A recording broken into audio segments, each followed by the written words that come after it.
நீலகிரி மாவட்டத்தில் பிடிபடும் வனவிலங்குகளுக்கு சிகிச்சை அளிக்க அதிநவீன வசதிகளுடன் கூடிய வனவிலங்கு மீட்பு மற்றும் சிகிச்சை மையம் அமைக்க வேண்டும் என கோரிக்கை எழுந்துள்ளது. இது பற்றிய ஒரு செய்தி தொகுப்பை இப்போது பார்க்கலாம்.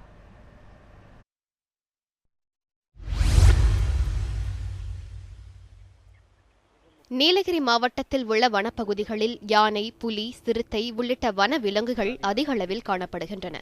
கடந்த சில மாதங்களாகவே குடியிருப்பு பகுதிகளில் வன விலங்குகளின் நடமாட்டம் அதிகரித்து வருகிறது.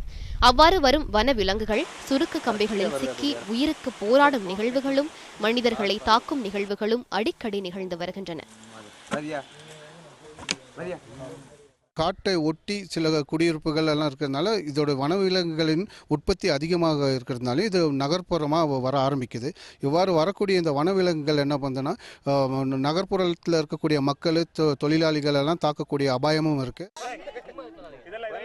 இதுபோன்ற சம்பவங்கள் ஏற்படும் போது காயமடைந்த வன விலங்குகளை காப்பாற்ற தேவையான உபகரணங்களும் கூண்டுகளும் நீலகிரி மாவட்ட வனத்துறையினரிடம் இல்லை என்ற குற்றச்சாட்டு எழுந்துள்ளது.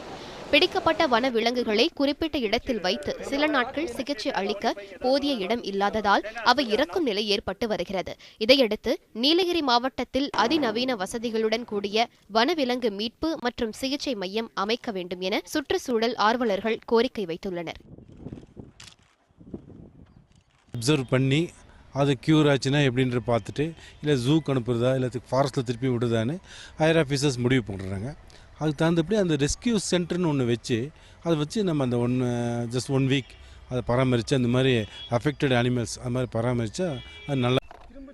சில நேரங்களில் போதிய வசதி இல்லாததால் காயமடைந்த வன விலங்குகளுக்கு சிகிச்சை அளிக்க தனியார் அமைப்புகளின் உதவியை நாட வேண்டிய நிலையும் உள்ளது. அதனால் வனத்துறையினரிடம் அனைத்து வசதிகளும் இருக்க நடவடிக்கை எடுக்க வேண்டும் என வலியுறுத்தப்பட்டுள்ளது. செய்திப்பிரிவு News 7 தமிழ்.